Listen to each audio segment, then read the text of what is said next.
siguiendo con las actividades de la Bienal de Novela Mario Vargas Llosa 2014, tenemos el día de hoy aquí en la Universidad de Lima, en esta casa, una interesante mesa para discutir el problema de la escritura, de la literatura en el mundo tecnológico.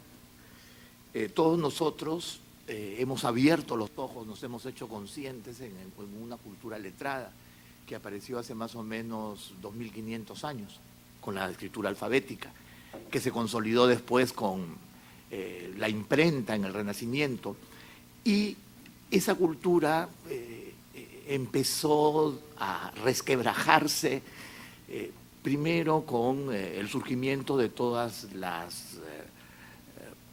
las modificaciones culturales de la cultura industrial, fines del siglo XIX, a lo largo del siglo XX, la aparición de la radio, del cine, de la televisión. E incluso yo recuerdo que en la década de los 60 Marshall McLuhan profetizó la muerte y la desaparición del libro.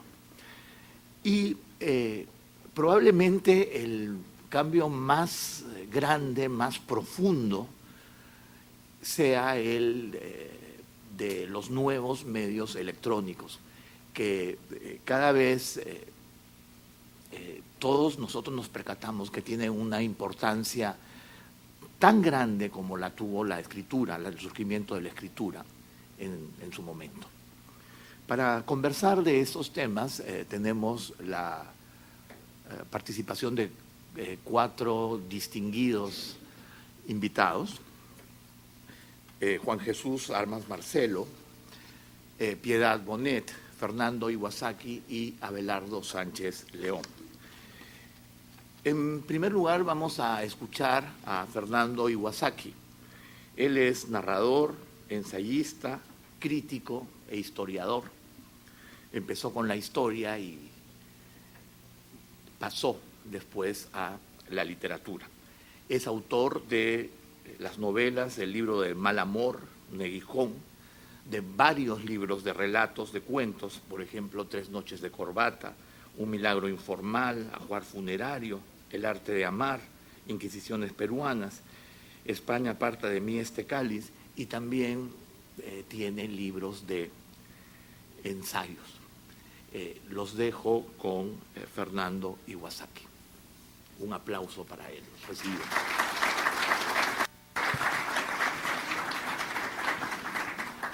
Buenos días.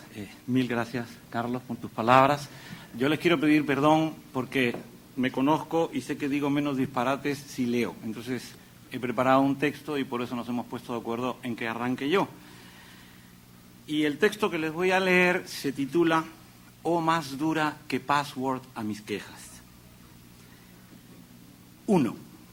Cuando Umberto Eco publicó Apocalípticos e Integrados, la informática y la tecnología digital eran rudimentos tan primitivos que nunca pudo imaginar que medio siglo más tarde, entre ambas trincheras, deambularíamos como Fabrizio del Dongo los discontinuados, individuos arcaicos, inútiles y vetustos, que ni estamos a favor de la máquina de escribir ni en contra de Google Docs Online, aunque a duras penas aprendimos a usar el WordPerfect 5.1.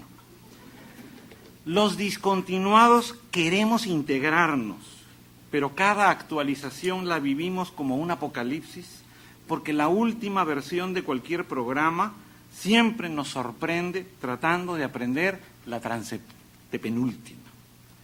2. Procuro leer todo lo que puedo acerca del presunto cambio de paradigma cultural que conlleva la hegemonía de los recursos digitales, porque admito que simpatizo con muchos de los argumentos expuestos por Jordi Llobet en Adiós a la Universidad, por Javier Marías en Lección pasada de moda o por Mario Vargas Llosa en La civilización del espectáculo. Sin embargo, como también se me antojan convincentes las razones de Eloy Fernández Porta en Homo Sampler, Tiempo y consumo en la era Afterpop, de Jordi Gracia en El intelectual melancólico o de Daniel Casani en su En línea, leer y escribir en la red, ya no sé quiénes son más apocalípticos que otros, pues advierto un regodeo, un cachito sádico, a la hora de certificar la defunción del papel, las librerías, las bibliotecas y el acto mismo de escribir cualquier línea que no sea en línea, oxímoron tan curioso como bomba inteligente o carpintería metálica.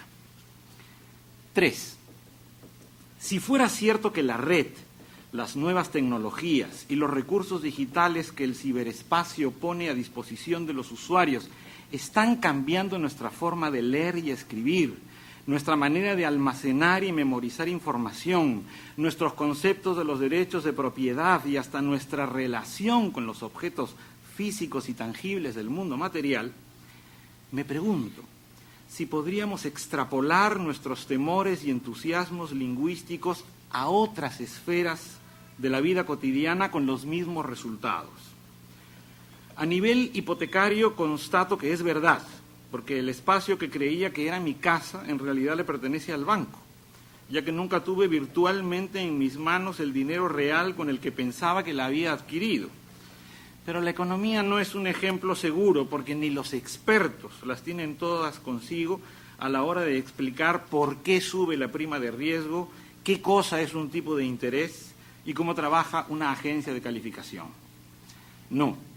Para que el personal comprenda en qué consiste el cambio de paradigma, deberíamos preguntarnos si las TIC, tecnologías de la información y la comunicación, van a cambiar nuestra forma de ligar e incluso de hacer el amor. 4. El sexo es el segundo asunto que más nos preocupa, pues como todo el mundo sabe, el fútbol es el que se encuentra en primerísimo lugar. ¿Qué trascendente será el fútbol que allí los buenos son los apocalípticos y los villanos los integrados, partidarios de corromper la naturaleza viril y espectacular del balompié, incorporando cámaras ojo de halcón, microchips en las pelotas, chimpunes con sensores de ADN capilar y células fotoeléctricas en las camisetas? Todas esas modernidades alterarían la esencia de la competición, aseguran los apocalípticos balompédicos, porque el fútbol es contacto, polémica y compensación. Pero el sexo también acapara buena parte de nuestras energías, pensamientos y espacios publicitarios, como podría comprobarlo cualquiera que revise los carísimos anuncios que salen todos los días en las primeras planas de los principales periódicos españoles, donde podemos leer sexo es vida, reconquista tu vida sexual, o el más explícito, problemas de eyaculación precoz. ¿Quién no ha oído en los programas de máxima audiencia de la radio española aquel eslogan que los parados y desempleados deberían repetir como si fuera un mantra? Si tu vida sexual va bien, lo demás no importa.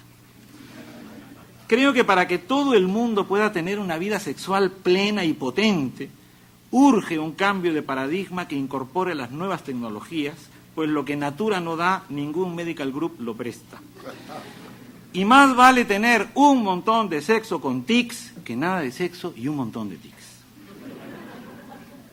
5.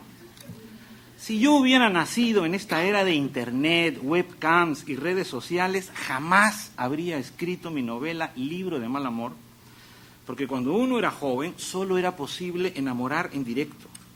Y ahora las nuevas tecnologías te permiten ligar en karaoke, diferido, playback o videoclip. Las chicas de mi época se horrorizaban nada más enterarse que me gustaban, mientras que a las chicas de hoy les encanta que les estampen un me gusta, I like, debajo de cada foto del muro de su Facebook. Ahora, hasta los tímidos, tartamudos y vergonzosos lo tienen más sencillo, porque les basta con enviar a través del celular o del email un emoticono colorado, un emoticono sonriente o un emoticono picarón. Si yo le hubiera mandado una lenteja guiñando un ojo a cualquier chica de los 70, seguro se habría quitado un beso de encima negándome el saludo. 6. Los apocalípticos sexuales harían una cerrada defensa del restregamiento corporal, del placer como chapoteo líquido, del erotismo como ciencia fricción, del 69 como número primo y del polvo serrano como coito ergo sum. Mientras que los integrados harían una apología del sexo limpio, exonerado de pelos, pringues y olores, del sexo sano a salvo de gérmenes, bacilos y bacterias, del sexo a la carta rico en avatares, replicantes y hologramas, y del sexo libre, sin compromisos, sin attachments embarazosos y especialmente sin sobrecamas, que vienen a ser algo así como las sobremesas, pero encima de otro mueble. En aquel futuro más que probable, follar con los genitales será tan anticuado como leer las páginas de un libro, y tener sexo online será tan high-tech que todo el mundo nos dará por cool. Como se puede apreciar, el fin del libro genital contemporáneo es tan inexorable como el triunfo del sexo digital que nos aguarda, Sex with Google Glass, aunque ahora mismo no sea igual hacerlo por YouTube que por YouTube. 7. El futuro de la escritura en español no puede romper con el pasado de la escritura en español o en cualquier lengua. Así, la primera acepción del genital, del latín genitalis, en el Diccionario de Autoridades de 1732, era lo que sirve para la generación. Definición que ha llegado tal cual hasta nuestros días. ¿Habrá algo más propicio que los libros para la generación? Pienso en la Biblia, en la epopeya de Gilgamesh o en los poemas homéricos, y creo que no exagero si aseguro que el código genético de toda la literatura universal ya estaba encriptado en aquellos libros primordiales y venerables. Por lo tanto, bastaría una sola línea generatriz para demostrar la naturaleza genital de los libros, partiendo de Homero y terminando en Borges, pasando por Virgilio, Dante, Montaigne, Cervantes, Shakespeare, Swedenborg, Baudelaire, Conrad, Kafka y Joyce. Los genitales por excelencia son los libros, y encima es un placer tenerlos cuadrados. Por el contrario, la evolución de la palabra digital sí que ha sido azarosa, pues aunque la Real Academia le atribuye hoy hasta 4 significados, entre 1843 y 1899 únicamente admitía como tal a una hierba de la familia de los Scrofulariaceae. En realidad, solo a partir de la edición de 1914 del diccionario, la voz digital del latín digitalis queda definida como perteneciente o relativo a los dedos, manteniéndose así hasta la 22ª edición del año 2001. No quiero ser aguafiestas, pero ateniéndonos a la norma, el sexo digital no supone ninguna modernidad. Porque las prestaciones venéreas de los dedos fueron descubiertas, su nombre lo delata, por el Pithecanthropus erectus, aunque el diccionario no recoja ninguna frase que lo sugiera, como en los casos de esas expresiones que hablan de poner el dedo en la llaga, el dedo en la frente, el dedo en la boca o el dedo en el culo. Todo esto está en el diccionario. ¿Por qué no existe una locución que precise otra locación? La Real Academia cree que nos chupamos el dedo. 8.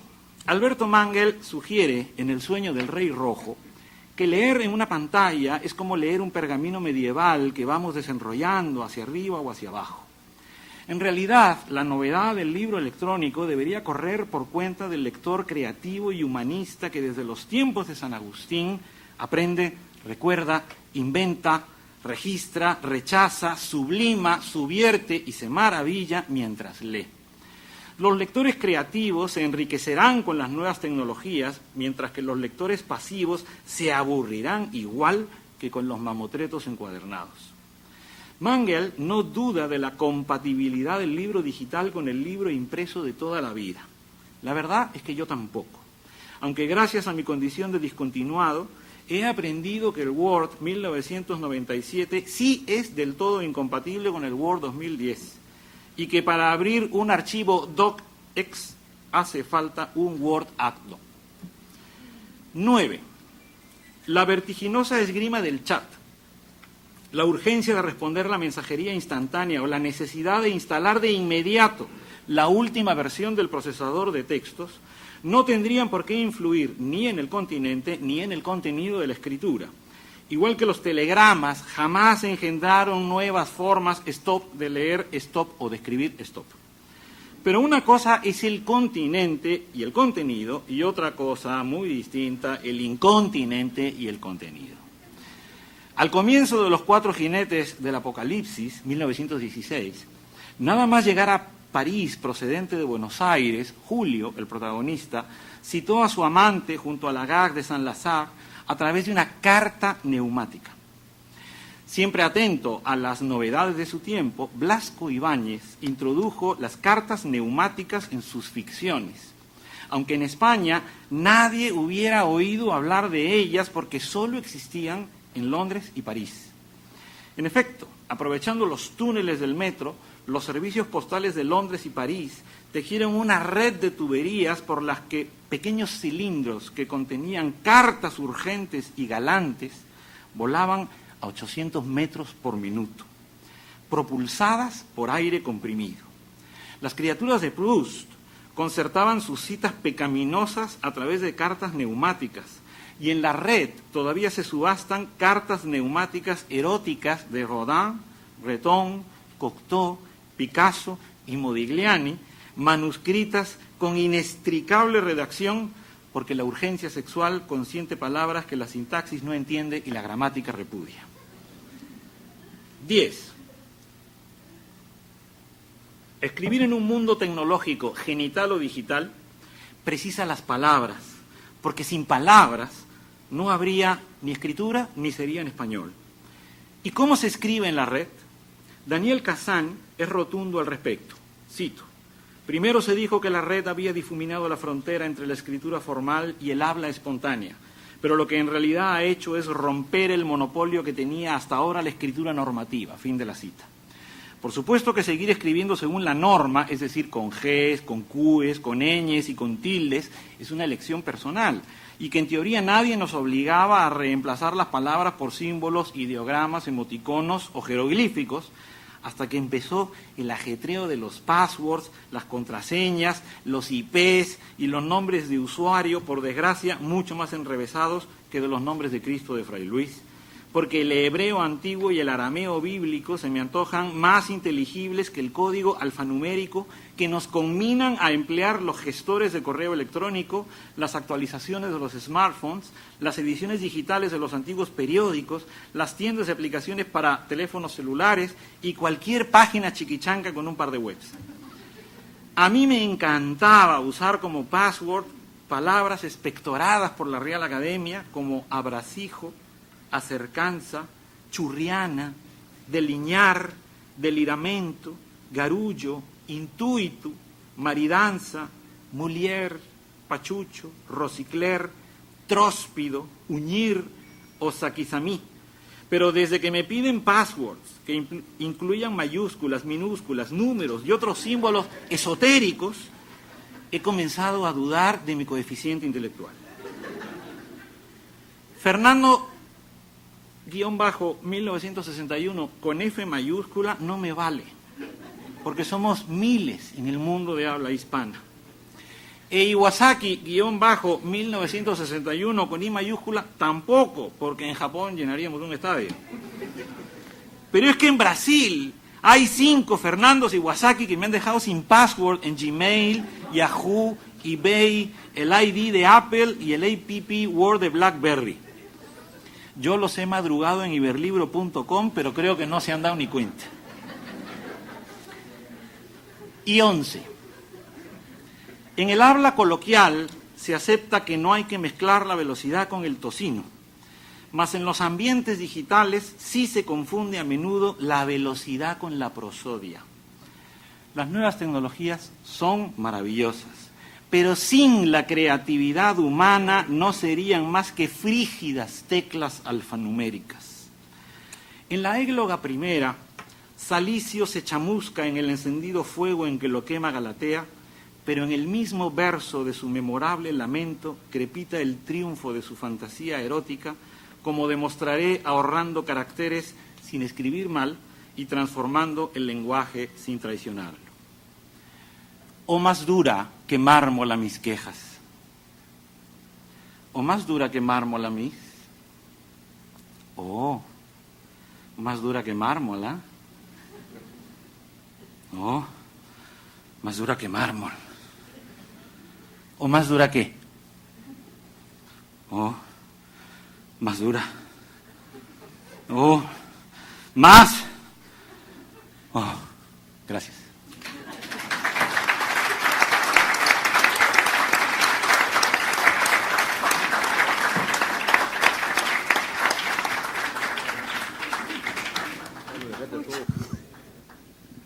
Muchas gracias, Fernando. Ahora escucharemos a Piedad Bonet. Ella es una de las figuras más importantes de la literatura colombiana actual. Ha publicado varios libros de poesía. Podemos mencionar De Círculo y Ceniza, Nadie en Casa, El Hilo de los Días, Ese Animal Triste, Todos los amantes son guerreros y Explicaciones no pedidas. También es autora de 4 novelas, Después de todo, Para otros es el cielo, Siempre fue invierno y El prestigio de la belleza. Y un libro que es un texto testimonial, un texto que explora una experiencia límite y dolorosa sobre la muerte de su hijo, Lo que no tiene nombre. Ha recibido muchos premios. El último de ellos es el Premio Casa de América de Poesía Americana 2011 por su libro Explicaciones no pedidas. Dejo con ustedes a Piedad Bonet. Recibámosla con un aplauso.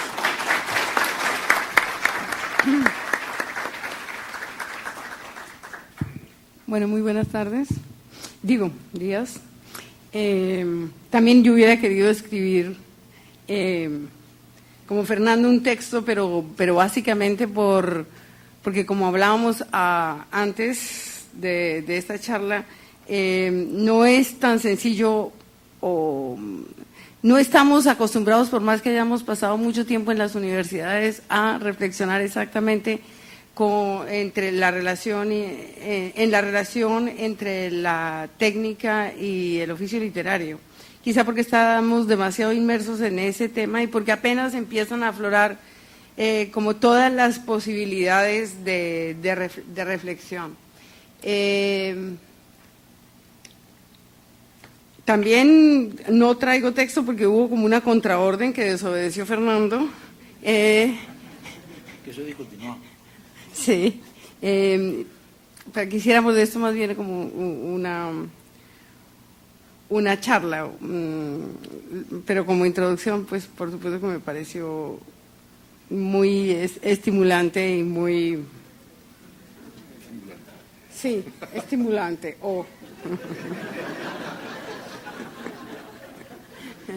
Bueno, entonces yo voy a tratar de ordenar algunas ideas. Por supuesto,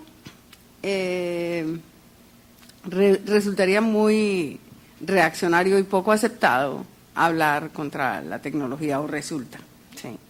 Y sensatamente hay que pensar que la tecnología es la manera como ha encontrado el hombre moderno para combatir la miserabilidad de la vida humana. En principio es eso, para aliviarnos de las miserias cotidianas y alivianarnos la vida cotidiana.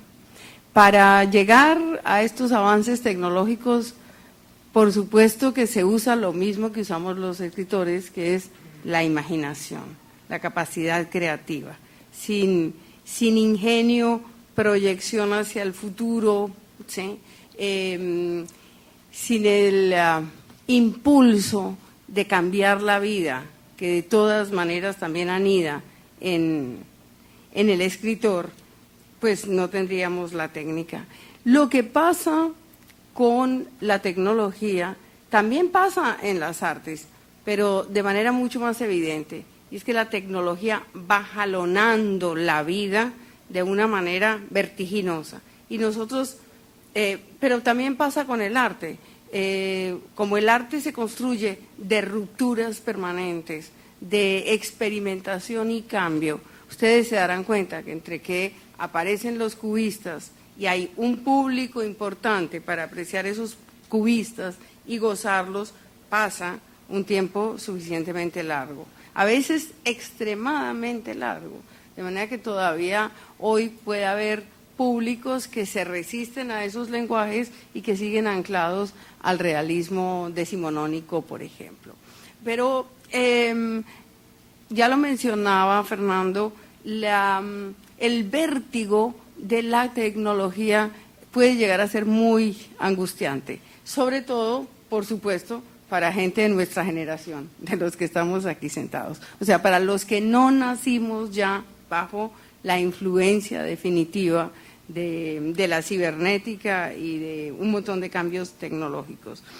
Cuando me pidieron que escribiera esta charla, o que no que la escribiera, no me pidieron eso, Fernando. Cuando me dijeron este título, que me pareció bastante inquietante y sugestivo, lo primero que hice fue pensar en esos escritores decimonónicos como Dostoyevsky o como Tolstoy, que escribían sus novelas a mano, ¿sí? Y que además escribían por entregas, esas novelas extraordinarias que todavía leemos o que siempre leeremos con gran emoción y que están llenas de densidad, de complejidad. Tiempos en que la luz eléctrica era precaria, en que había que muchas veces escribir a la luz de una vela. Y esas obras gigantescas que ellos pudieron escribir. Pensaba en la relación que hay entre cuerpo y literatura. Y pensaba en los tiempos en que yo como poeta escribía a mano. Y la relación con la palabra era una relación muy distinta. Pienso que era una relación mucho más orgánica, o por lo menos fantasiosamente me la represento así. Yo ponía cantidades de flechas porque no me quería deshacer de los adjetivos. Entonces, podía poner 3 o 4 adjetivos simultáneamente, luego tachar, etcétera. Bueno, y era una relación con la página muy específica. Uno de los problemas del delete para un escritor, ¿sí?, es que puedes haber perdido irremediablemente algo. La manera como nosotros nos relacionamos con la palabra en el computador es muy graciosa y la sintetizó Wisława Szymborska. En el discurso cuando le dieron el premio Nobel, ella dijo lo siguiente: los directores de cine, a los directores de cine les gusta muchas veces adaptar la vida de los artistas, hacer cine con la vida de los artistas.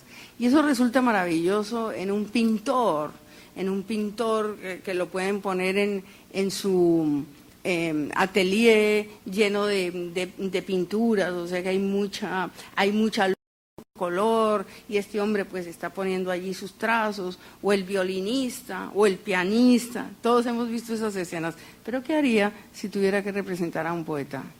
Sería la película más aburrida del mundo, porque cada vez que el poeta se sienta, ¿sí?, examina la pantalla, pone una palabra, puede durar 10 minutos más así, ¿sí? Todos en la casa piensan que no está haciendo nada. Borra esa palabra y la recupera, etcétera, etcétera. Es una relación similar a la corporal, pero que no tiene, digamos, esa misma intensidad vital del que va escribiendo. Jonathan Franzen, que ha escrito mucho sobre la relación entre literatura e Internet, últimamente tiene unos ensayos muy interesantes. dice una cosa que yo comparto. A mí me interesa la cibernética mientras no me exija interactividad, porque finalmente todo es una cuestión de tiempo y espacio, ¿sí?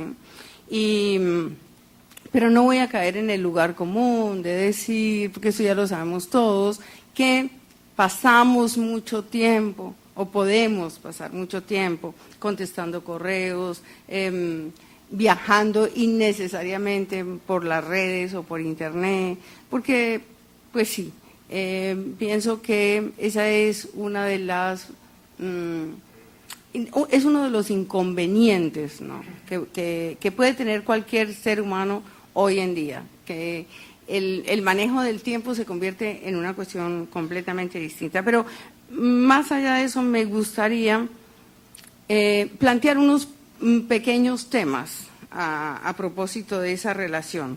Por ejemplo, pienso que en Internet, en el manejo de las redes sociales, por ejemplo, hay un proceso muy similar de creación de personaje al de la literatura, pero concentrado en el sujeto que manipula el Internet. Entonces, tanto en Facebook como en Twitter, el usuario es una persona que puede construir una imagen de sí mismo, o de hecho está construyendo permanentemente una imagen de sí mismo, como podría ser en el texto autobiográfico del que estábamos hablando algunos escritores anoche en esta misma Bienal. O sea, por omisión y por énfasis, y eso lo experimentan todas las personas que transitan por estas redes, los usuarios pueden construir imaginarios personales, ¿sí?, generalmente engañosos, ¿no? Están manipulando su propia imagen, ¿sí? En Internet eso tiene que ver más con la vida personal, como sabemos, en Facebook tiene que ver más con la vida personal. Twitter me parece que es más propicio para el ingenio, ¿sí?, para la sentencia, por eso la usan más los intelectuales, ¿sí? Entonces, el primer problema que yo plantearía es un problema de velocidad, por eso lo puedo relacionar con el arte de las vanguardias, ¿sí? La vanguardia estaba, digamos, haciendo una propuesta, y cuando esa propuesta apenas cuajaba, ya venía otra enseguida, y digamos, durante mucho tiempo el arte sufrió ese vértigo que es como una especie de agotamiento. Creo que Fernando daba unos ejemplos muy claros de ese agotamiento al que podemos estar sometidas las personas que nos enfrentamos al Internet, y que por mi lado es completamente, digamos, para mí es una acción desgastante. Entonces llega el momento de hacer una confesión. Yo no uso redes sociales, o sea, estoy en contra de… No estoy en contra. No me gusta estar en las redes sociales, no me gusta estarme exponiendo, básicamente por una cuestión de manejo del tiempo. Me parece que a mi edad y con los planes que tengo y con las ganas de escribir que todavía me acompañan, es más propicio para mí el silencio que puedo tener sin estar conectado, ¿sí? Porque ahora parece que el que no está conectado no existe exactamente, no tiene visibilidad. De hecho, mis editores durante mucho tiempo me han hecho énfasis, ¿no?, en que aparezca en las redes, porque esa es una manera de conectarme con el lector, ¿sí? Pero yo me niego, y creo que finalmente, digamos, la vida me dará la razón. Ahora, el mundo no es lo mismo desde que existe el Internet. Les voy a contar una pequeña anécdota.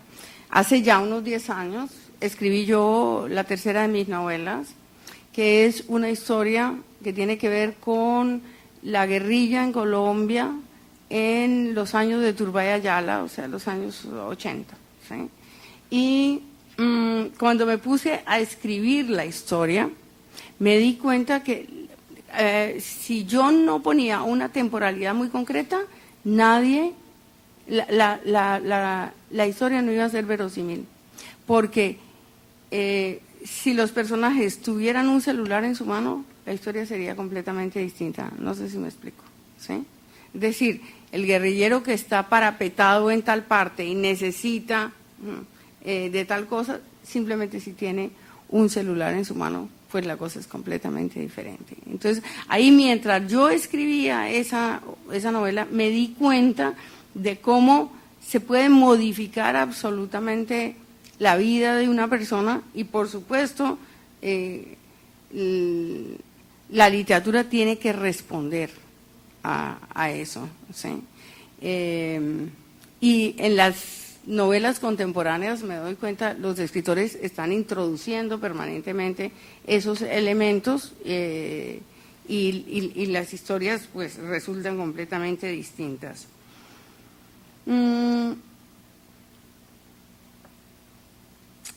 Y quiero plantear un último tema que lo planteaba en este encuentro Sergio Vilela en el día de la inauguración. Él planteaba la posibilidad de hacer literatura interactiva, o sea, estaba hablando de la potencia democratizadora de la tecnología y de cómo hoy en día cualquiera puede, digamos, colgar su cuento, colgar su poema, poner su texto, el que quiera, en Internet y hasta cierto punto desentenderse de los editores. Pero planteaba una cosa que iba más allá, y es que en cierto momento podemos llegar a los textos colectivos, a los textos intervenidos, a que alguien escriba, digamos, una novela y lo que planteaba él ahí como una opción, que ya no es ciencia ficción, por supuesto, es que los lectores vayan interviniendo el texto y lo vayan cambiando. Debo confesar que yo, anacrónicamente, me escandalizo totalmente frente a esa idea. Quiere decir que yo todavía creo, ¿sí?, en, ¿cómo podríamos llamarlo? Como cierto poder hegemónico, ¿sí?, de los que nos llamamos escritores y hemos trabajado durante una vida para eso. ¿Sí? Quiero aceptar de una vez que esta es una posición como aristocrática, ¿sí? Y puede que probablemente anacrónica, pero me parece que lo que hacemos los escritores es, de alguna manera, buscar unos órdenes distintos al orden que creemos percibir en el mundo. A ver, me explico un poquitico.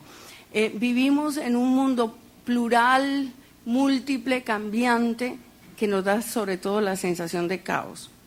Que nuestras rutinas ordenen ese caos es otra cosa, pero eso es un manejo aparente. La literatura lo que hace es, sobre todo la narrativa, armar historias que sintetizan, dan sentido a ese caos y direccionalidad iluminadora, para que, digamos, pequeños fragmentos den cuenta de una realidad mucho más amplia y más indescifrable. Y cada escritor lo hace a partir de una exploración en el lenguaje que es absolutamente particular, ¿sí? Y en ese sentido, la individualidad es muy importante desde el punto de vista literario.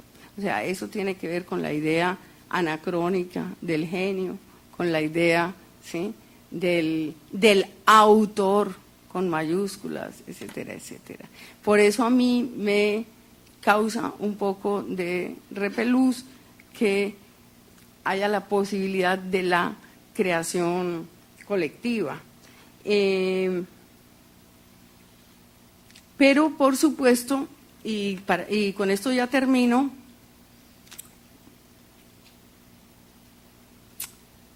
hay también liberaciones posibles ahí. Sabemos que la literatura de todas maneras está dominada por una sociedad de mercado, ¿sí? Para hablar en el término más radical, sociedad de mercado donde todo se comercializa. Y bueno, no sé si ustedes recuerdan que a los escritores que podemos durar escribiendo una novela 2 y 3 años, luego nosotros entregamos esa novela a los editores, algunos pueden durar suplicando varios años al editor para que le publiquen, ¿sí? Luego también tenemos que luchar contra el distribuidor, ir a las librerías o que nos cuenten que nuestro libro no está ahí. O sea, eso es una lucha muy dura, ¿no? Y nos pagan el 10% de las regalías. Entonces imaginariamente nosotros siempre nos queremos deshacer, o sea, en nuestro fuero más interno nos quisiéramos deshacer del editor que nos hace esa cosa tan espantosa. Matarlo directamente. Sí, pero por otro lado, el editor es de alguna manera el que da el aval. Entonces yo solo quiero plantear el problema de una sociedad en que cualquiera podría poner su novela al alcance del lector, sin intermediarios, incluso puede llegar a venderla directamente como ya pasa en ciertas sociedades, ¿sí? El que quiera leer la novela paga y la lee en internet. Ya otra cosa es la del medio, que también, ahí yo también soy absolutamente anacrónica. Yo viajo con mis maletas llenas de libros, yo no tengo Kindle ni quiero tenerlo, porque me gusta cómo huelen los libros, porque me gusta abrirlos, llevarlos al baño. Eso te faltó, ¿no? Eso viene en el coloquio. Bueno, pero hay cosas muy interesantes en esa posible democratización, que es, por ejemplo, los blogs, ¿sí? Ahora, así como se amplía la posibilidad, también se crea también un universo de caos y confusión. Y es posible que ya digamos para el lector común y corriente no haya, al no haber aval editorial, ¿sí? No haya también como facilidad de consejo, no sé si me explico, ya no sabe qué leer. Si no hubiera librería, sino que todos los libros se ofrecieran por internet indiscriminadamente, muchos libros, yo no sé qué tan guiado estaría el lector, ¿sí? Fuera de las 4 o 5 reseñas que pueden salir en un periódico. Yo pienso que el librero es una figura fundamental, es a lo que voy. Que el librero orienta, el librero tiene conversación. A mí no me gustaría que desapareciera jamás. Ahora, a otros se les puede ocurrir que el librero esté en internet también. Oiga, señor, ¿usted qué me recomienda? ¿No? Sí. Bueno, entonces nada, plantear esos problemas era lo que me interesaba aquí. Estamos sumergidos en el tema, por supuesto, todo esto es solo para pensarlo, no para decir la última palabra sobre nada. Me declaro especie en extinción, o sea, como una especie de Don Quijote, ¿no? Que ve que aparecen, pues, que las ventas van reemplazando los molinos de viento, ¿sí? Y que no siente demasiada nostalgia de los tiempos que no le va a tocar ver. Bueno, muchas gracias. Muy bien.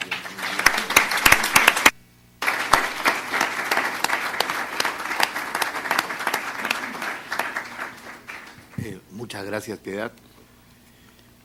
Yo también me declaro, después de escuchar tus palabras, un ser de postrimerías, creo que así es. Ahora vamos a escuchar a Abelardo Sánchez León.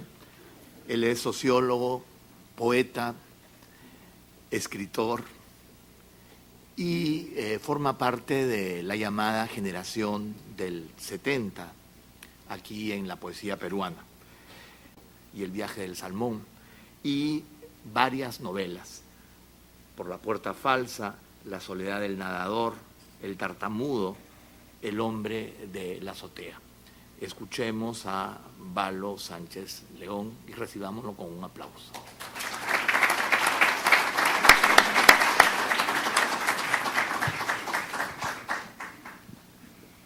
Muchas gracias, Carlos.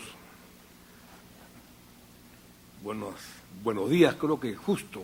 No sé.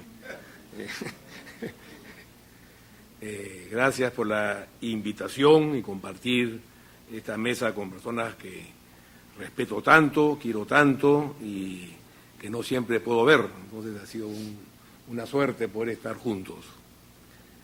En verdad yo tampoco tengo mucha vinculación con el mundo de la nueva tecnología y todavía me muevo con el papel y el lápiz.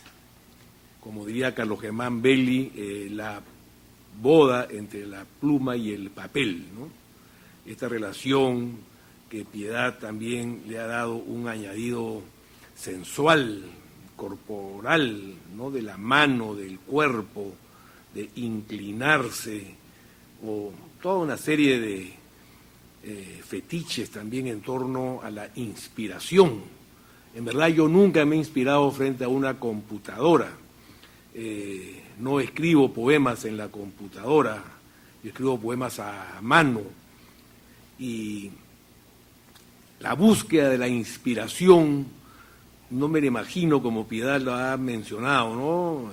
Mirando una pantalla, ¿no? Creo que con el papel y el lápiz es mucho más corporal, uno se para, se sienta, da vueltas, se empuja, come manzanas. Antes fumaba, ahora no. García Márquez decía que él, si siguiera escribiendo como lo había hecho de joven, estaría muerto, ¿no? Escribía fumando, tomando café y a la medianoche, ¿no? Ahora lo hace a las 7 de la mañana, o lo hacía y no fuma y no toma café.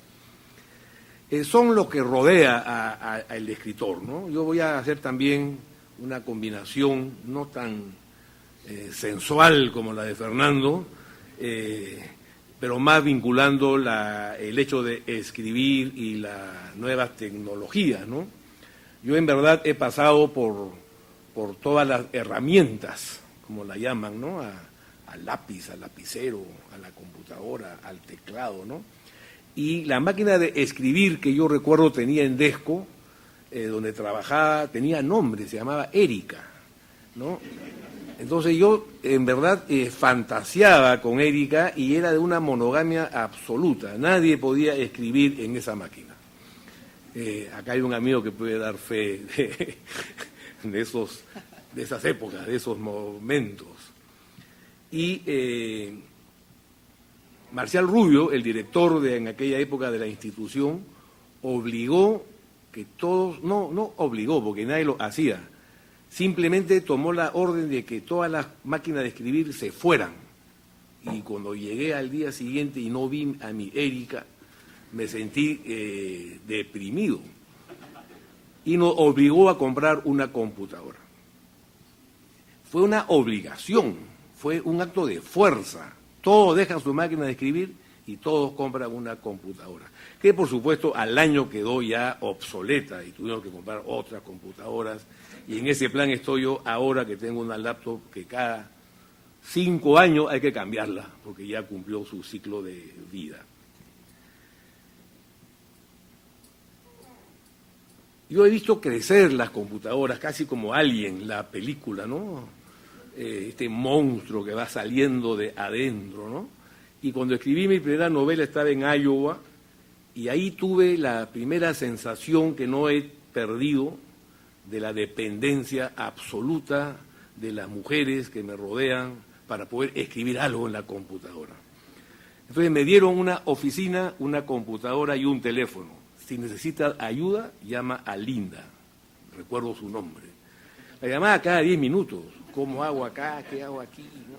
Y hasta el día de hoy, yo vivo rodeado de una secretaria y de 2 chicas maravillosas que cada 10 minutos tengo que decir, por favor, ¿qué hago? ¿Cómo me ayudas? Entonces, he resuelto de alguna manera el tema que Javier Cercas dice, Nos han enseñado de todo menos soportar la soledad. Y una manera de soportar la soledad es la tecnología. Yo veo a un montón de personas jubiladas que están sentados en su computadora con su Facebook, conectadas, digamos, ¿no? Esa es la palabra, conectadas. Y escapan de una profunda soledad. La soledad, como ustedes saben, es inherente a la naturaleza humana.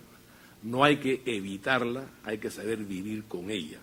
Una forma es la tecnología, no es la mía, pero los invito a reflexionar.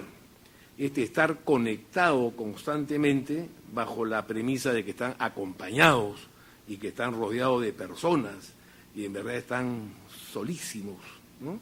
Abandonados con una maquinita con la cual tuitean y estas chicas maravillosas que son mis alumnas en alguna medida me dice, y tengo mis grupos, ya no tengo hay una palabra, swaps, algo así, no sé, WhatsApp, ¿no?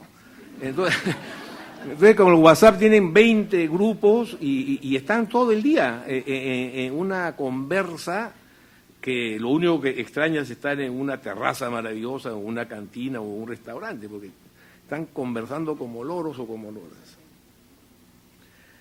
Como periodista, la tecnología la vi crecer y me maravilló. Al comienzo, cuando escribía para la revista Oiga, de Francisco Igartua, El Buen Paco, iba a pie con mi novia y caminábamos por las calles maravillosas de San Isidro, en aquella época sin autos, la 2 de Mayo, árboles frondosos, yo de la mano y llevando mi artículo en la otra, orgulloso porque ella creía que eran buenos. Creo que fue la única. Obviamente llegaba donde Paco Igartua, me recibía, me invitaba a un trago, conversábamos, estábamos 1 hora y media y me regresaba caminando por la misma avenida. Hasta que llegó el fax. Entonces el fax eliminó la caminata. ¿Para qué caminar si yo puedo mandarlo por fax? Antes del fax, cuento una anécdota muy interesante de los partidos de fútbol. Yo escribía crónica de fútbol y esperaban el resultado. Yo veía el partido, escribía el artículo y estaba en la camioneta esperando que terminara para llevárselo. Después vino el correo electrónico. El correo electrónico hace que yo no tenga contacto absoluto con el editor de la sección del periódico donde yo trabajo, y yo mando mi artículo y él manda el cheque. Es una maravilla. No hay otro tipo de relación. A veces inventamos un querido Juan Aurelio, digamos, ¿no? Como es de la U, le tomo el pelo, has contratado a Chemos del Solar, qué miseria, ¿no? Yo creo que se escribe mejor con computadora, sin computadora. En ese sentido, estoy con Piedad, estoy en la transición, pero sí noto que hay más escritores. Yo podría decir que los escritores amateurs, o sea, no profesionales, no los que viven de la literatura, han aumentado. Hoy en el Perú se publican 20 novelas al año, antes se publicaban 3, 4. Hoy día es más fácil escribir una novela en la computadora que antes. Es verdad que la imagen de Baudelaire es impresionante, y además Baudelaire escribió en condiciones pues de angustias económicas, tenía una letra muy difícil, el papel no le sobraba, pero las novelas antes, corregir cada página, volverla a corregir, era muy, muy difícil, tomaba mucho tiempo y tenía que ser escritores que vivían en Europa, donde las universidades en realidad les exigían muy poco, un curso por semana, mientras que San Marcos te exigía 10 cursos y la de Lima 20, creo, tengo entendido.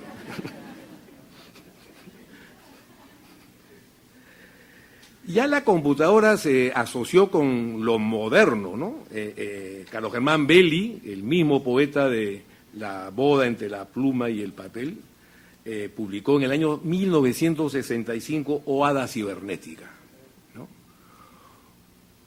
Era un título de vanguardia, era un título moderno, era un título que en el año 65 todos nos preguntábamos, cibernética y hada. ¿Y por qué? Yo me quedo con el hada, tú te quedas con la cibernética.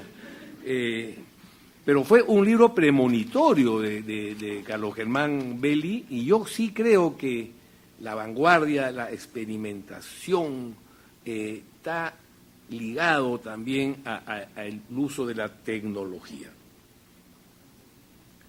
Voy a decir dos ideas, nada más. La primera idea es que creo que hay una relación entre personalidad y la tecnología. Hay personas que se ocultan también en la tecnología.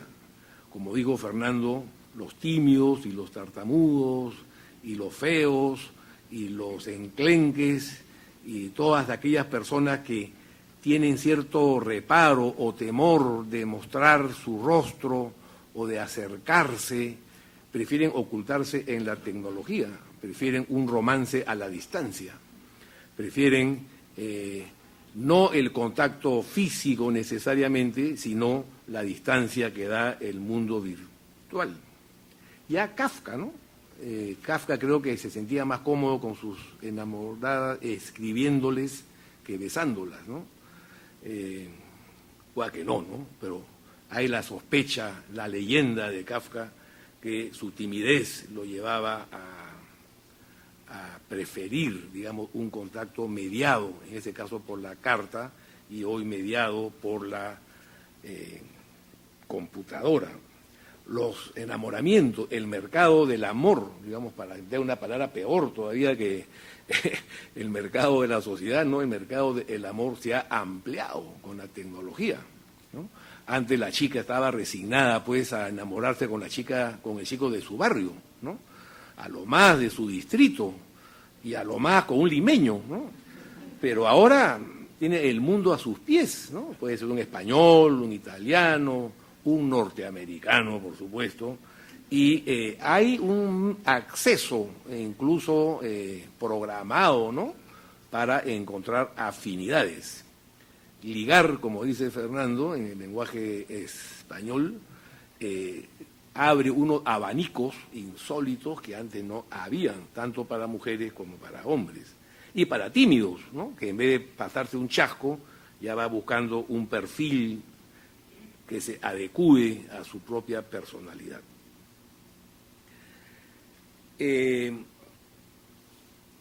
Últimamente hemos visto a Blanca Varela en la publicación de ojalá hubiéramos visto a Blanca Varela, ¿no, Giovanna? ¿No? Hemos visto su primer libro, Puerto Supe, como un facsímil de toda su conexión, como diría Piedad, con la poesía, ¿no? Sus tachaduras, sus borrones, las palabras que añadía, ¿no? Y lo han publicado como libro. Martín Adán le ha legado a Juan Mejía Vaca toneles de poemas en unas libretitas azules diminutas, ¿no?, que ahora la Universidad Católica está tratando de descifrar, ¿no?, porque con lupa, ¿no? Martín Adán escribía en servilletas, en papeles, borracho, en cantinas, ¿no? Este gran poeta con un rigor, ¿no? Tenía pues una vida llevada por el alcohol. Hay el caso extremo, ¿no?, de Robert Walser, ¿no? Robert Walser, unas noticias mínimas que extraía de un texto de John Maxwell Coetzee, fue a los 78 años, se había escapado unas caminatas que él hacía, congelado por la nieve, ¿no?, después de haber pasado, 25 años en un psiquiátrico, ¿no? No, Martín Adán también se escondía en un manicomio, en un psiquiátrico, para no tomar. Y Robert Walser, por un problema físico con la mano, que va apareciendo también entre nosotros, ¿no? Yo con la mano ya cada vez escribo menos porque se me va por acá, se me va por allá. La visita de Mr. Parkinson hay que postergarla, ¿no? Pero con mucha frecuencia, si no lo paso a la computadora 5 días después, ¿qué cosa he escrito, no? Entonces, él pasa de la pluma, del lapicero, al lápiz y crea un método o un sistema que llama método lápiz o método sistema. Eso es a los 30 años, ¿ah? y escribió sus últimas obras, ¿no? Dejó 500 hojas escritas de margen a margen con una letrita enana, con una caligrafía, con unas abreviaturas muy difíciles de descifrar. Voy a leer 2 pasajes nada más para ver la relación sensual, digamos, que existe en el método lápiz de Robert Walser, ¿no?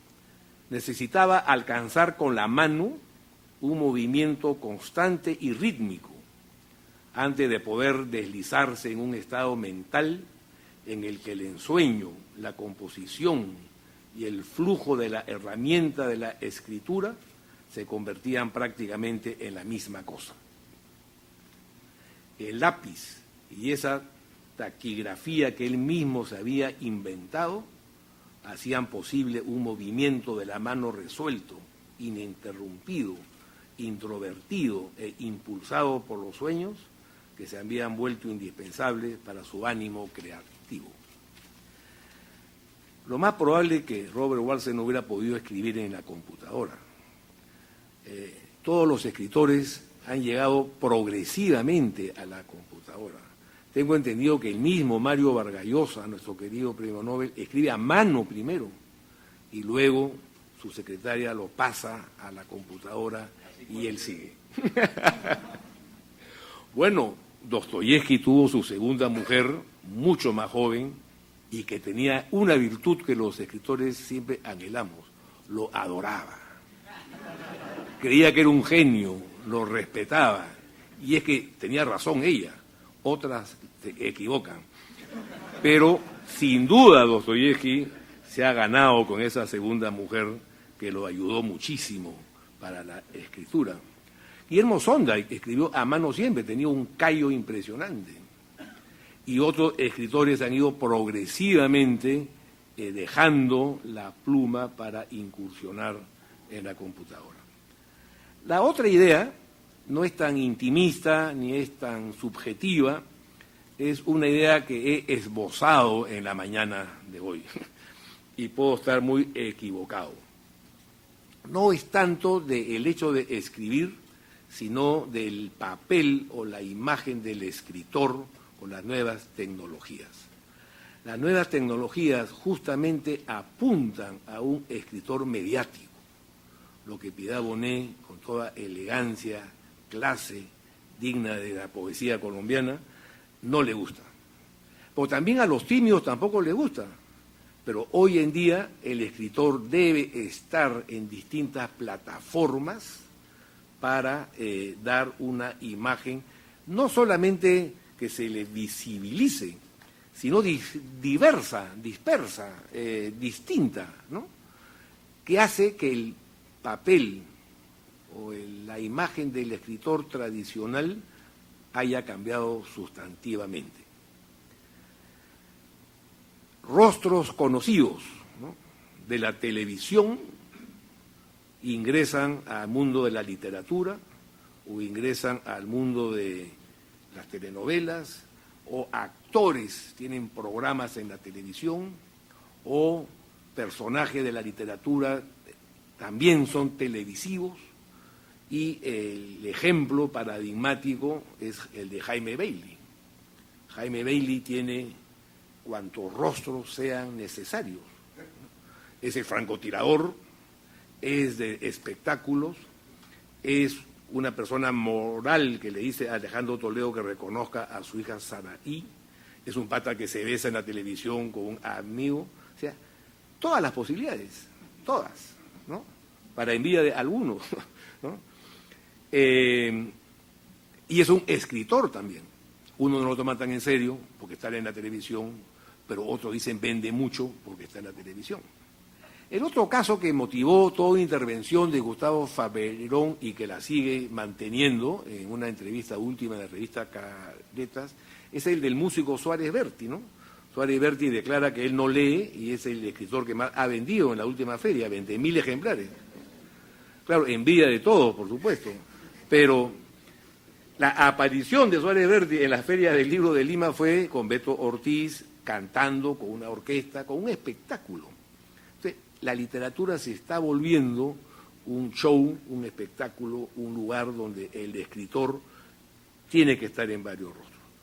También Faberón tiene un blog importante, Iván Tais tiene un blog importante, el blog se convierte en una tribuna de crítica, de opiniones, de discusión, etcétera.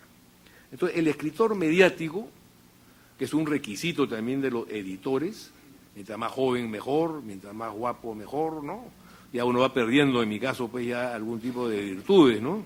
Como dijo una enfermera después de haber pasado 3 semanas en la cama coqueteándome, cuando me levanté de la cama me dijo, y acá termino, creí que era más alto, más joven y más delgado.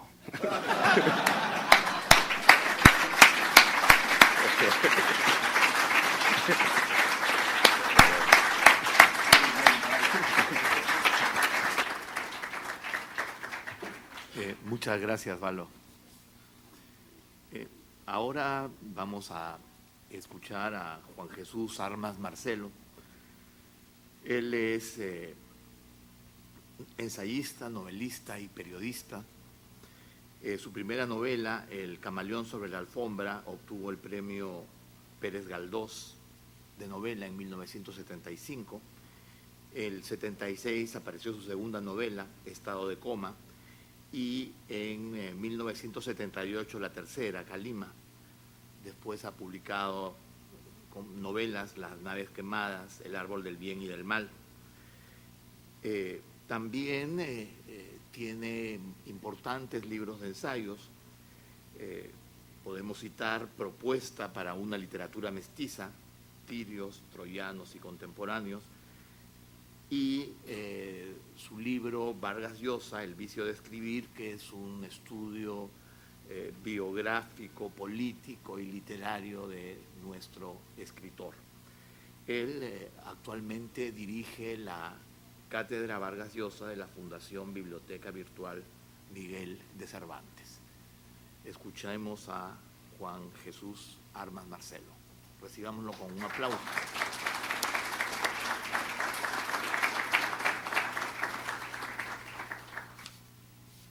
Buenas tardes. Casi justas, pero ya son las tardes. Antes que nada, yo quiero agradecer como escritor inmerso en esta primera Bienal, Mario Vargas Llosa, en Lima. Quiero agradecer a la Universidad y como director de la Cátedra Vargas Llosa, quiero agradecer a la Universidad de Lima la calurosa bienvenida y el buen hacer de nuestro correspondiente en la Universidad de Lima, José Huich, y la magnífica presencia de todos ustedes aquí. En segundo lugar, querría decir algo que mucha gente no acaba de entender, ni siquiera los escritores. Suele decirse que los escritores que tienen sentido del humor no tienen rigor literario ni tienen mucho talento. Y sin embargo, aquí en esta mesa, como ustedes habrán visto esta mañana, el talento, el rigor, bueno, pues hay otro rigor que tienen muchos escritores, que es el rigor mortis, pero no me refiero a ellos, que son los aburridos. Habrán visto que el talento es siempre muy divertido. El talento siempre tiene un sentido del humor, que es el sentido más práctico para soportar la vida y gozar de ella.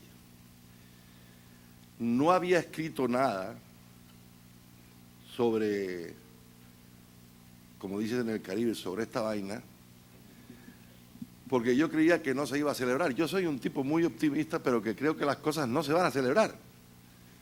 Para no decepcionarme después, lo que hago es decir, esto no se va a celebrar, y normalmente me equivoco porque se celebran. Por ejemplo, en lo referido, como primer punto, en lo referido a las altas tecnologías y a las escrituras en la literaria, sobre todo, las altas y nuevas tecnologías, yo nunca creí que se fueran a celebrar. Creí que era una moda. Creí que esos bichos que se llamaban ordenadores,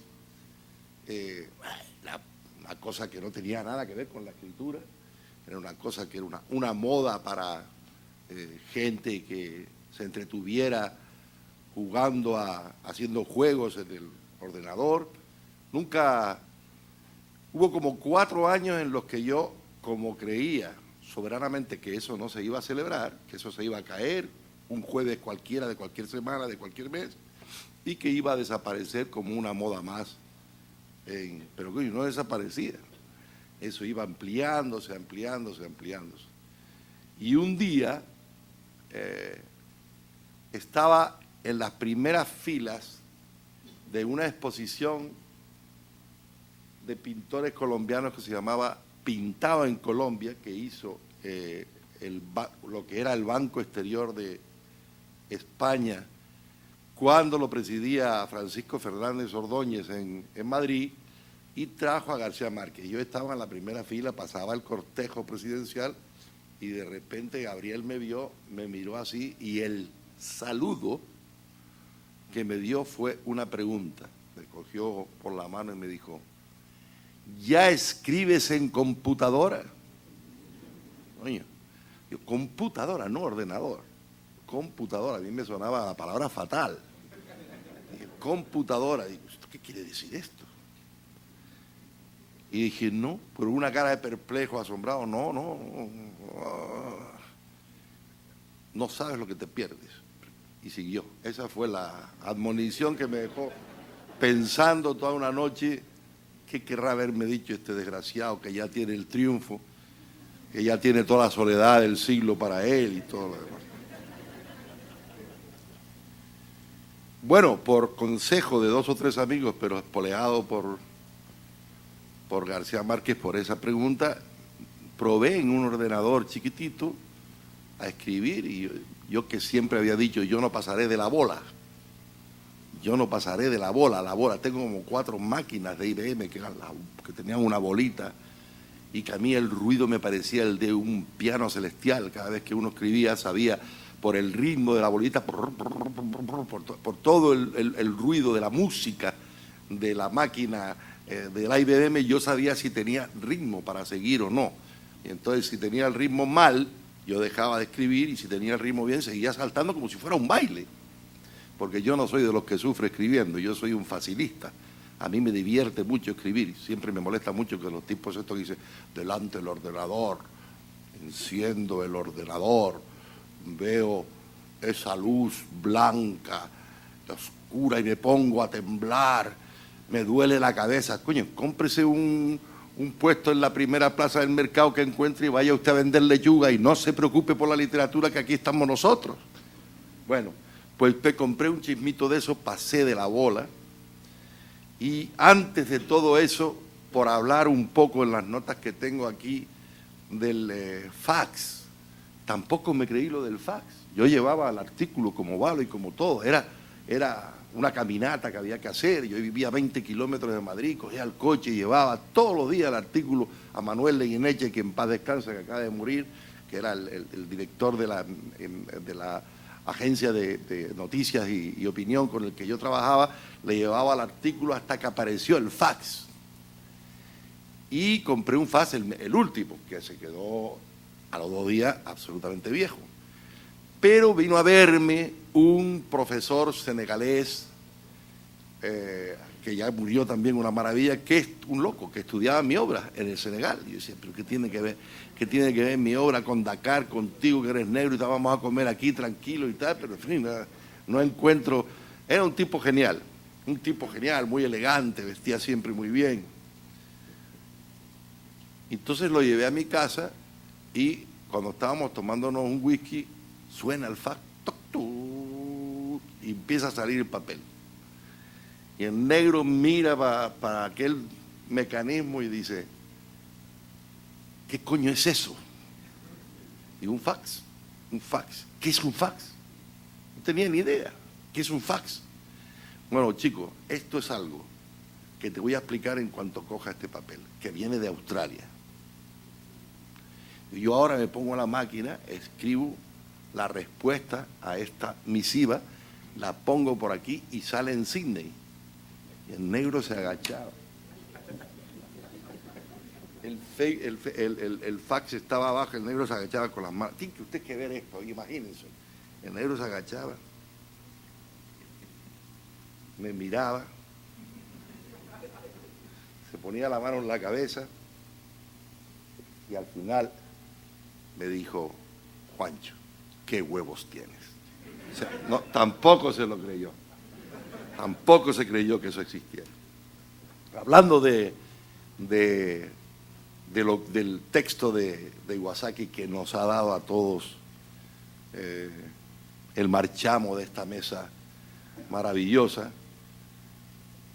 sobre el sexo, que tiene mucho que ver con las nuevas tecnologías, aunque ustedes no lo sepan.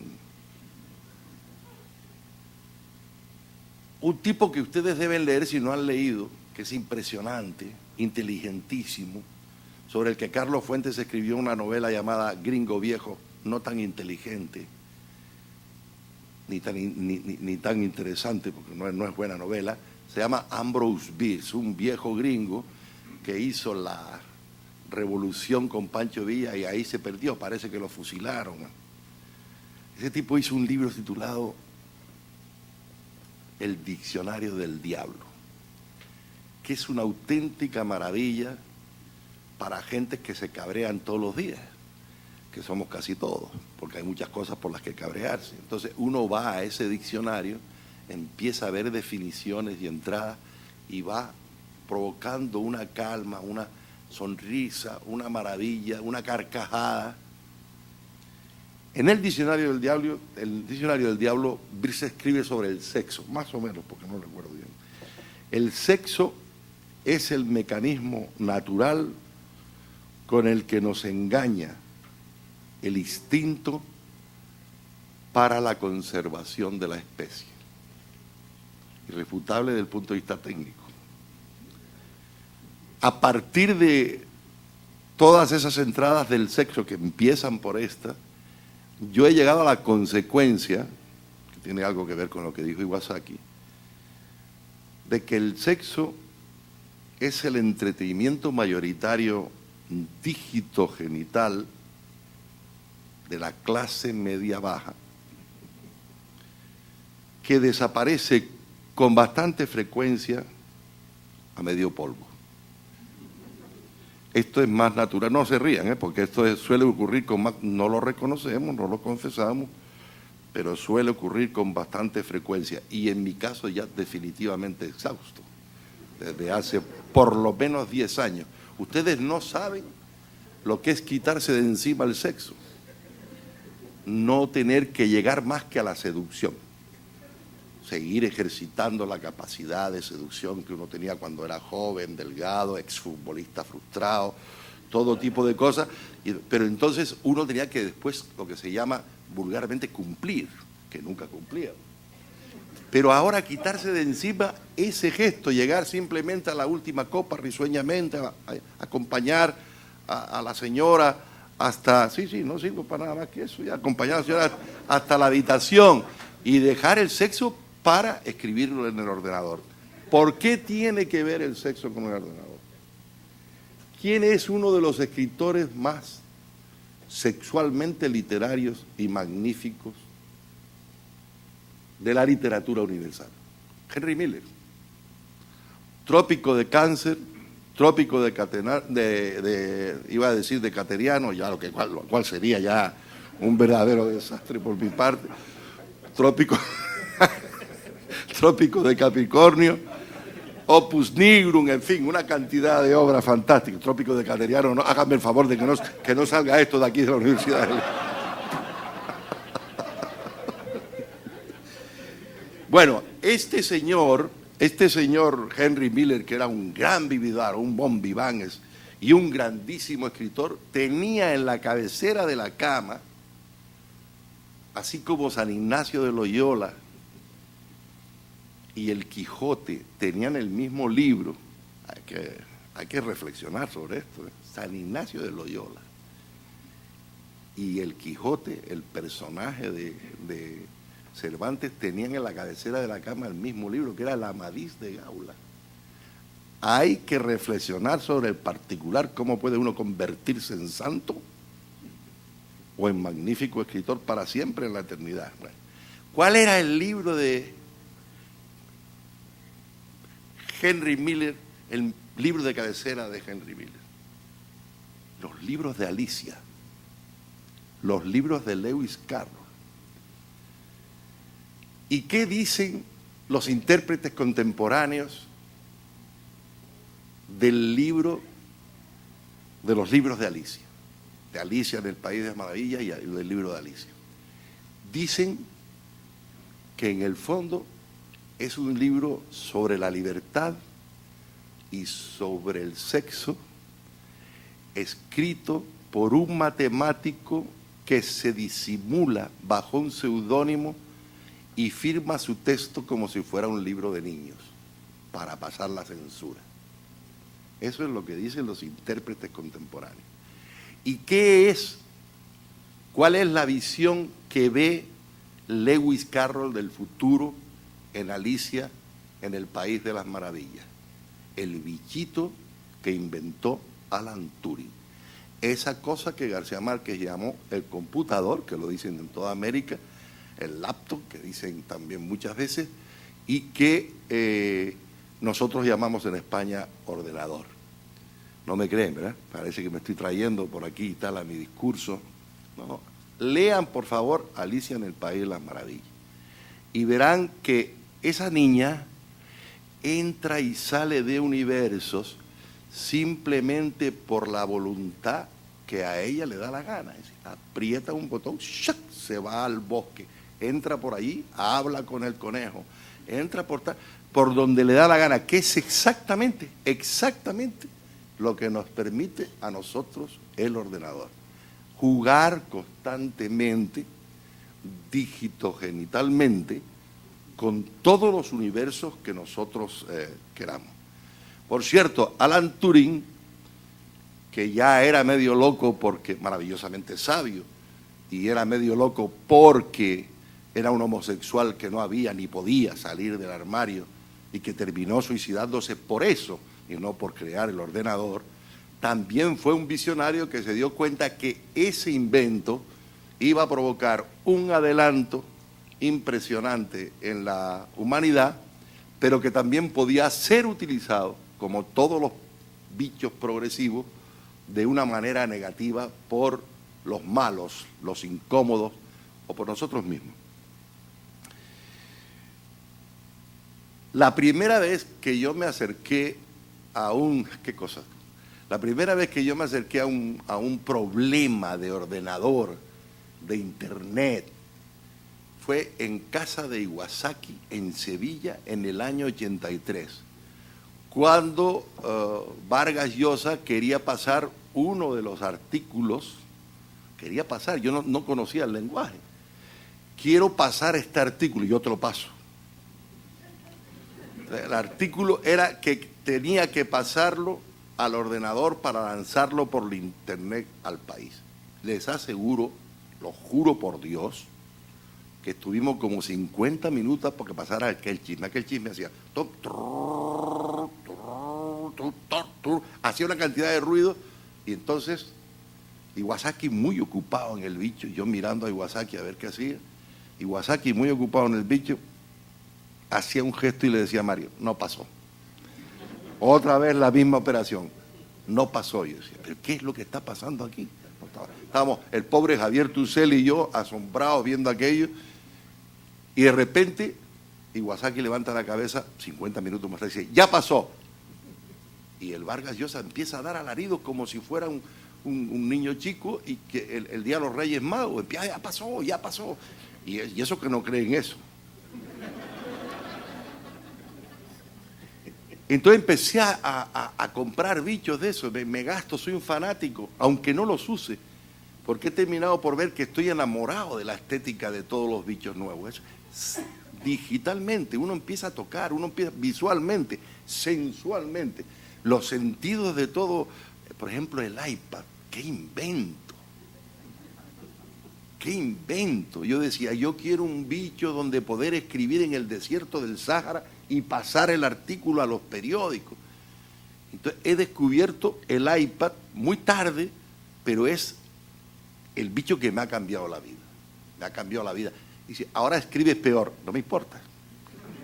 No me importa a mí. Yo soy de los tipos que pretende escribir cada vez mejor, aunque no, aunque la realidad me huya, aunque mi deseo huya de la realidad.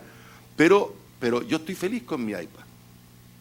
Leo periódicos de Venezuela, leo periódicos, Vargas Llosa dice, no lees sino titulares. No, leo periódicos de Venezuela, leo periódicos de Nueva York, leo en la cama y sin levantarme a las 7 de la mañana, sin tener que salir a comprar los periódicos.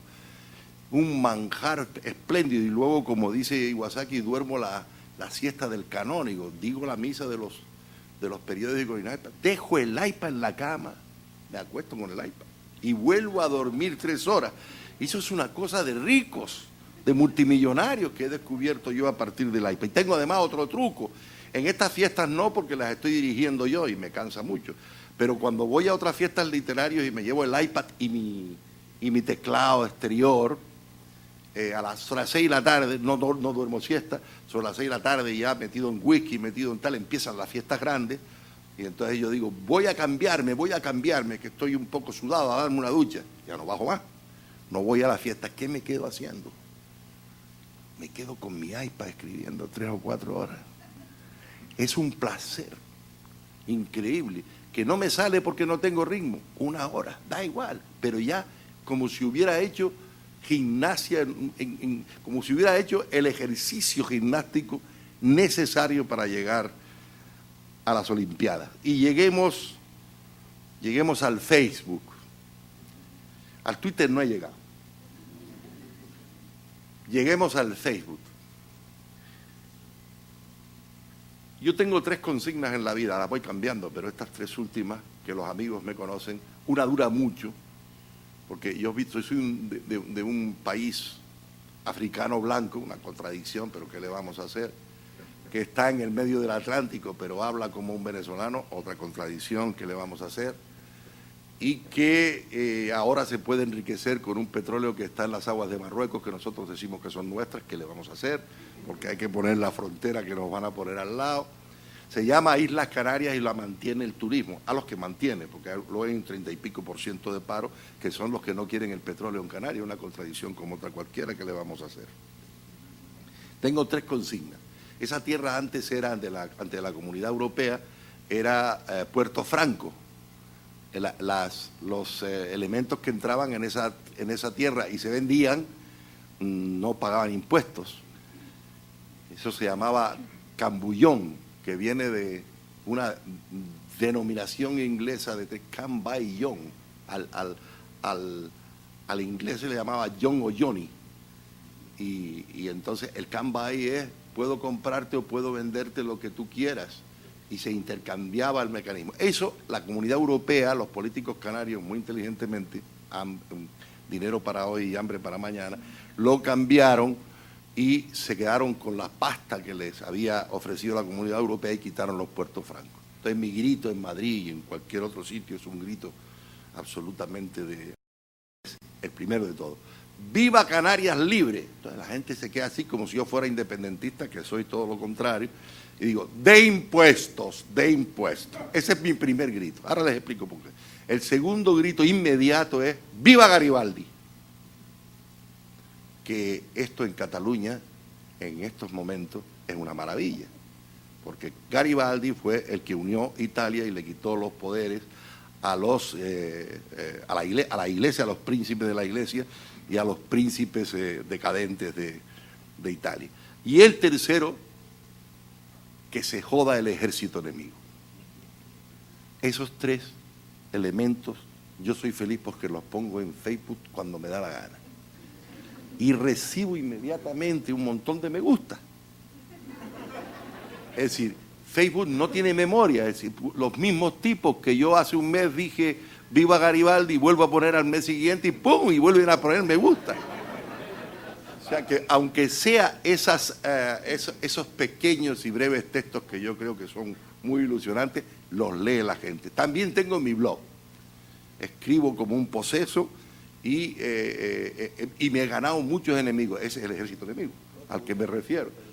¿Sí? Por eso me gusta. Porque yo escribo a la contra. O sea, como no tengo talento, hay gente que dice que los que escribimos a la contra no tenemos talento, Yo escribo a la contra. Yo me levanto por la mañana, en la ducha puedo cantar un día el himno de Arequipa, otro día canto el himno de Venezuela. Esos son mis cánticos, me gustan mucho las letras, pero al mismo tiempo pienso en el ejército enemigo. Y digo, ¿contra quién voy a escribir hoy?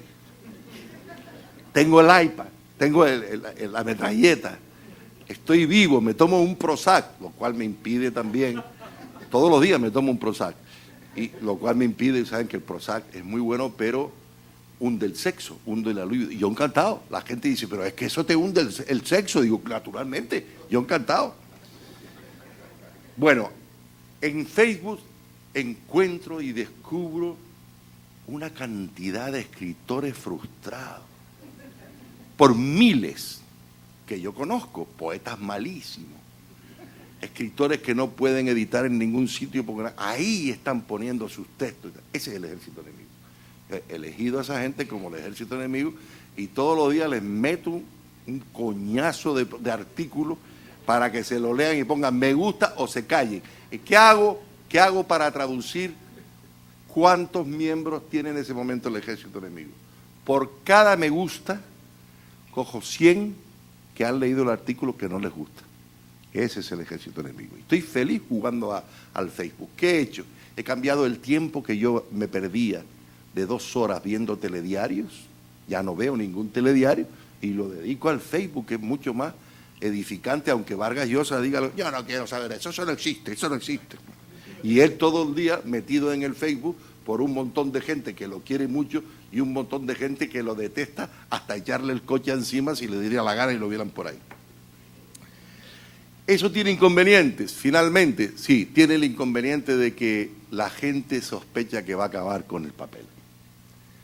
Los diarios se están arruinando, está cambiando la mentalidad de la gente. Si tú metes un diario en internet y cobras, se hunde el director, ya se hundieron en Madrid, se hunde el director, se hunde el diario, se hunde la empresa, de manera que la gente está acostumbrada a que el dedo no tiene que pagar. El dedo y la vista no tienen que pagar, que eso es gratis. Eso delata la hipótesis de la muerte del periódico y esa cosa que se llama ebook, que eso sí lo detesto, que acabaría con la vida del libro de papel. Eso no va a ser posible.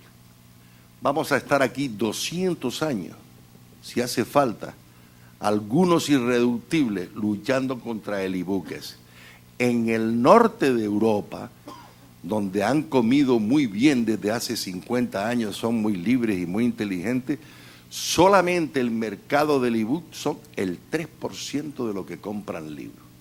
En Islandia, que es un país chiquitito y fantástico, porque en la crisis metieron a los políticos y a los banqueros en la cárcel y salieron en un mes de la crisis. Claro que es un experimento de un país pequeñito. El caso es que ahí, que es el país que más lee en el mundo, leen 60 libros por habitante, son 300.000, pero esos 300.000 leen de todo. No se vende un ebook de estos, ese es el país del futuro, no se vende un ebook de estos, solamente los gringos. En la Alemania ha bajado la compra de los ebooks y ha subido la compra de los libros. O sea que no estamos perdiendo la batalla. Y que no es incompatible, por terminar, una cosa con la otra. Ahora voy a terminar contándoles un secreto, que es la felicidad absoluta. Yo estoy escribiendo un diario en el iPad, o sea, todos los días, 3, 4 folios de lo que hago, de lo que dejo de hacer, de lo que me hubiera gustado hacer, de lo que te quiero, de lo que me gustaría que tuvieras conmigo, dedicado solo a una lectora, que además no existe, que yo llamo Afrodita. Tú, Afrodita tan lejana, en fin, tiene también su retórica modernista. Y que todos los días cambio por la mujer que más me gusta viéndola al día. Por ejemplo, alguna de ustedes, de las que están aquí, una de ustedes ya se ha ganado la escritura literaria en iPod del día de hoy. Y yo quiero terminar diciendo que hasta eso he encontrado a mi lectora única aquí, que nunca va a leer ese diario. Muchas gracias.